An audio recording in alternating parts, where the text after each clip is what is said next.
Everyone, इस video में मैं आपके साथ एक बहुत इंपॉर्टेंट क्वेश्चन डिस्कस करने वाला हूं भाई सामाया, जो 2018 में आया हुआ है भाई सामाया। ये नीट 2018 में आया है, ठीक हो गया।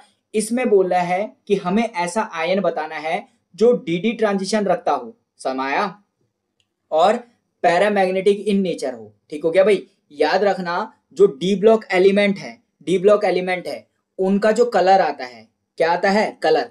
क्या आता है भाई? कलर। सामाया वो किसके कारण आता है? वो डीडी ट्रांजिशन की वजह से आता है, ठीक हो गया। कलर किसकी वजह से आता है? डीडी ट्रांजिशन की वजह से, ठीक हो गया भाई। अगर उनका पैरामैग्नेटिक कैरेक्टर देखना हो, क्या देखना हो? पैरामैग्नेटिक कैरेक्टर सामाया। तो पैरामैग्नेटिक कैरेक्टर के लिए उनके पास क्या होना चाहिए? अनपेयर्ड इलेक्ट्रॉन होने चाहिए। क्या होने चाहिए? अनपेयर्ड इलेक्ट्रॉन, ठीक हो गया भाई। तो याद रखना, डीडी ट्रांजिशन का मतलब डी ब्लॉक एलिमेंट्स के कलर की बात कर रहा है, ठीक हो गया। और याद रखना, अगर पैरामैग्नेटिज्म की बात कर रहा है तो उसमें क्या होने चाहिए? अनपेयर्ड इलेक्ट्रॉन होने चाहिए, ठीक हो गया भाई। ये कॉन्सेप्ट मैंने सीख लिया। देखो भाई, एक बहुत इंपॉर्टेंट चीज बताने वाला हूं सामाया। जो डीडी ट्रांजिशन होता है वो क्या होता है? देखो भाई, अगर मैं डी ब्लॉक एलिमेंट की बात कर रहा हूं, समझ में आया? तो डी में जो है वो क्या होते हैं? 5 ऑर्बिटल्स होते हैं सामाया। डी के क्या होता है? 5 ऑर्बिटल। सबसे पहले क्या होता है? डी एक्स वाई, फिर क्या होता है? डी वाई जेड, देन क्या होता है? डी एक्स जेड, ठीक हो गया। फिर D X square Y square, और क्या होता है? डी जेड स्क्वायर, ठीक हो गया भाई। याद रखना, अगर ऑक्टाहेड्रल फील्ड की बात कर रहा हूं, ऑक्टाहेड्रल फील्ड, ठीक हो गया। नॉर्मल में ये पांचों डी ऑर्बिटल जो हैं वो क्या होते हैं? डिजेनरेट होते हैं, सबकी एनर्जी बराबर होती है। लेकिन जैसे ही ये ऑक्टाहेड्रल फील्ड में आते हैं, ये क्या हो जाता है? स्प्लिट हो जाता है, ठीक हो गया। एक सेट क्या हो जाता है? एक सेट हो जाता है T2G और दूसरा सेट क्या हो जाता है? EG। समझ भाई? T2G का मीन्स क्या है भाई? DXY, DYZ और DXZ, ठीक हो गया भाई। कैसे स्प्लिटिंग होगी और T2G नीचे ही क्यों आया, ये मैंने ऑलरेडी बता रखा है, तो एक बार वीडियो जाकर के कोऑर्डिनेशन की देखो भाई, ठीक हो गया। तो इसमें 2 ऑर्बिटल्स हैं, वो है DX स्क्वायर वाई स्क्वायर और क्या है? DZ स्क्वायर, ठीक है। और नीचे वाले में कितनी है? 3। ये ऑक्टाहेड्रल फील्ड में है। अगर देखो भाई, अगर फील्ड टेट्राहेड्रल फील्ड रहा सामाया, किसकी बात कर रहा हूं? डी इन टेट्राहेड्रल फील्ड सामाया, तो वो क्या हो जाएगा? नीचे आ जाएगा EG और ऊपर आ जाएगा T2G सामाया भाई। तो ये EG वाले 2 ऑर्बिटल नीचे और T2G वाले ऑर्बिटल क्या हो जाएंगे? ऊपर चले जाएंगे सामाया भाई। याद रखना, चाहे ऑक्टाहेड्रल हो चाहे टेट्राहेड्रल हो, इन दोनों के बीच का एनर्जी गैप क्या होता है? बहुत कम होता है सामाया। अगर मैं यहां से एक इलेक्ट्रॉन प्रमोट कराना चाहता हूं, लेट अस सपोज यहां पे एक इलेक्ट्रॉन है सामाया, तो एक इलेक्ट्रॉन को अगर मैं ऊपर एक्साइटेड स्टेट में भेजना चाहता हूं तो यहां पे बहुत कम एनर्जी की जरूरत है सामाया। और ये एनर्जी किस रेंज में पड़ेगी? विजिबल रीजन में। किस रीजन में? विजिबल रीजन में सामाया। तो देखो लेट अस सपोज मेरे पास यहां पे एक इलेक्ट्रॉन था, तुमने इसको क्या दी? एनर्जी दी। ये एनर्जी विजिबल रीजन में है सामाया। याद रखना, ये वाला इलेक्ट्रॉन कहां चले गया? ये वाला इलेक्ट्रॉन प्रमोट होकर के कहां चले गया? एक्साइटेड स्टेट में चले गया, ठीक हो गया। और एक्साइटेड स्टेट में ये कितना टाइम रुका? 10 की पावर -8 सेकेंड रुका, ठीक हो गया। उसके बाद क्या हो जाता है? ये ग्राउंड स्टेट में आ जाता है एनर्जी छोड़ करके। और एनर्जी किस फॉर्म में छोड़ता है? फोटोन की। और यही फोटोन हमें किसके रूप में दिखाई देता है? कलर के रूप में दिखाई देता है, ठीक हो गया भाई। तो किस तरह से कलर आता है डीडी ट्रांजिशन की वजह से, ये मैंने देख दिया, ठीक हो गया। तो डीडी ट्रांजिशन मींस लोअर जो लेवल है हायर लेवल में समाया। चाहे तुम ट्रांजिशन बोलो EG से T2G हो रहा है, या तुम क्या बोलो T2G से EG हो रहा है, ठीक हो गया। तो ये क्या है? डीडी ट्रांजिशन का ही फॉर्मेट है ना। चाहे तुम EG से T2G जाओ चाहे T2G से EG जाओ, ठीक हो गया। ये ट्रांजिशन क्या है? डीडी ट्रांजिशन, ठीक हो गया भाई।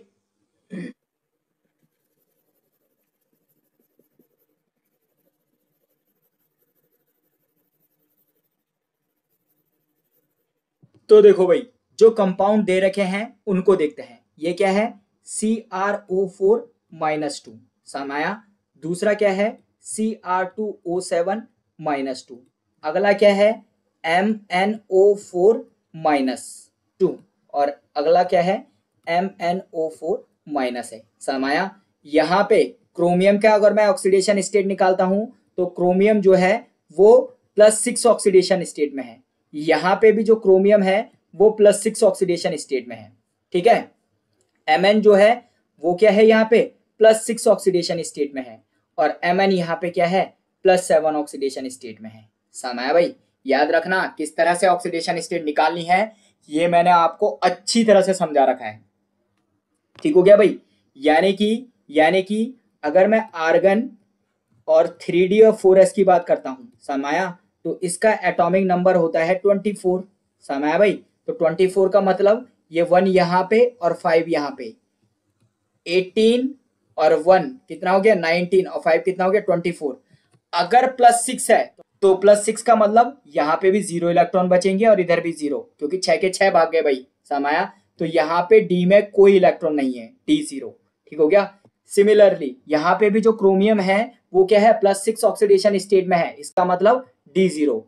Mn जो होता है, कितना होता है Mn का एटॉमिक नंबर कितना होता है भाई, 25 होता है। समाया, तो यानी कि 3D और 4s, बताओ भाई ये कितना हुआ, आर्गन का 18, ये कितना हुआ 2 और ये हुआ 5, हो गया ना 25।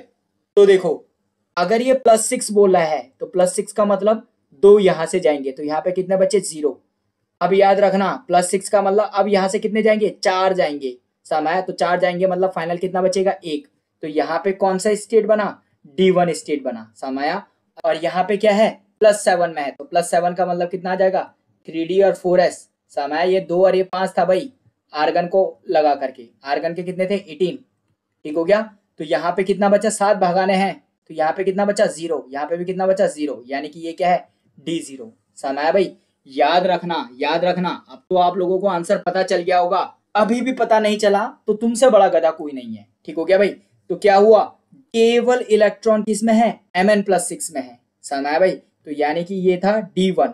बना दो भाई इसका CFT। समाया, अब तो तुम लोग बहुत समझदार हो गए हो, ठीक हो गया भाई। तो बनाओ,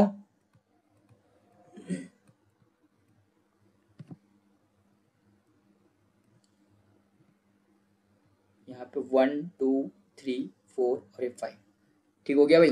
तो ये क्या था D1, मतलब यहाँ पे केवल एक इलेक्ट्रॉन है, ये वाला करके। ये कौन सी स्टेट है, T2G मान ली, और ये कौन सी मान दी, EG मान दी, ठीक हो गया। ये क्या है, एक इलेक्ट्रॉन मैंने यहाँ पे भर दिया है, ठीक हो गया भाई। अब जब तुम क्या करोगे, जब तुम इसको एनर्जी दोगे, एनर्जी, ये एनर्जी गैप ऑलरेडी मैंने बताया हुआ है कि ये क्या है, बहुत कम है, क्या है, बहुत कम है। समाया, अब आपने इसको क्या कर दिया, एनर्जी दी। एनर्जी देने के बाद क्या होगा, एनर्जी देने के बाद क्या होगा भाई, याद रखना जो इलेक्ट्रॉन है वो अपर लेवल में चले जाएगा। कहाँ चले जाएगा, अपर लेवल में, ठीक हो गया।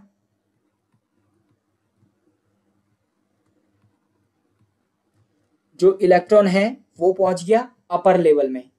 अब ये क्या करेगा, अब याद रखना ये 10⁻⁻8 सेकेंड ऊपर रुकेगा, और उसके बाद कहाँ आ जाएगा, ग्राउंड स्टेट पे आ जाएगा। कहाँ आ जाएगा, ग्राउंड स्टेट पे। समाया, हो गया भाई 10⁻⁸ सेकेंड, कहाँ आ जाएगा, ग्राउंड पे आ जाएगा, ठीक हो गया।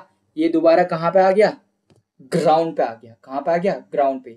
और क्या किया, और देखो भाई ग्राउंड पे आने के बाद जितनी एनर्जी ली वो तो रिलीज करेगा भाई, और याद रखना ये रिलीज फोटोन के रूप में होता है, और यही फोटोन हमें क्या दिखता है, कलर रूप में दिखता है, कलर के रूप में दिखता है, ठीक हो गया। तो डीडी ट्रांजिशन के कारण किस तरह से कलर आता है ये मैंने बता दिया। तो कौन सा ऑप्शन है जिसमें डीडी ट्रांजिशन होगा, ये वाले में। समाया भाई, क्योंकि इसमें इलेक्ट्रॉन तो है, ठीक हो गया, इसमें डीडी ट्रांजिशन है। लेकिन दूसरा क्वेश्चन भी तो है, क्या है भाई दूसरा क्वेश्चन, पैरामैग्नेटिज्म। पैरामैग्नेटिज्म कहां से आता है, जहां पे अनपेयर्ड इलेक्ट्रॉन होता है। अनपेयर्ड इलेक्ट्रॉन केवल किस में है, ये D1 वाले में है। समाया, इसका मतलब यही वाला पैरामैग्नेटिक भी हो जाएगा। समाया भाई, देखो भाई ऐसा क्या होता है अनपेयर्ड इलेक्ट्रॉन के कारण, जो पैरामैग्नेटिक करेक्टर आ जाता है। पैरामैग्नेटिक का मतलब क्या है भाई, चुंबक बन जाता है, वो क्या बन जाता है, चुंबक। देखो क्यों, याद रखना ये मेरे पास क्या है, एक एटम है। समाया, एटम के शेल में क्या होता है, let us suppose unpaired electron क्या कर रहा है, घूम रहा है। क्या कर रहा है, घूम रहा है। समाया, मजे से घूम रहा है। घूमने से क्या होगा, घूमने से क्या होगा, एक फॉर्मूला मैंने पढ़ा है, I = Q/T।